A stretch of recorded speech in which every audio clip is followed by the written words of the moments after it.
দেখেছেন রাজহাঁসের রাজাগিরি? এরা পানির উপরেও যেমন খায়, পানির নিচেও তেমন খায়।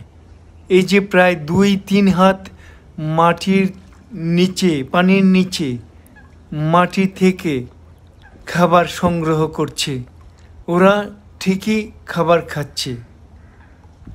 দেখছেন, ওরা কিন্তু কখনো কোনো খাবার সঞ্চয় করে না। আজকে সঞ্চয় করে রাখলাম কালকের জন্য খাবো না। তাদের কোনো বাসা নেই, বাড়ি নেই, তাদের কোনো ব্যাংক নেই, তাদের কোনো কিছুই নেই যেখানে ওরা খাবার সঞ্চয় করে নিয়ে রাখবে।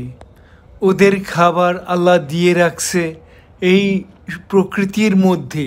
ওরা প্রকৃতির মধ্যে খায়। অন্য হাঁস, অন্য পশু পাখি সবাই খাচ্ছে আল্লাহর দুনিয়াতে।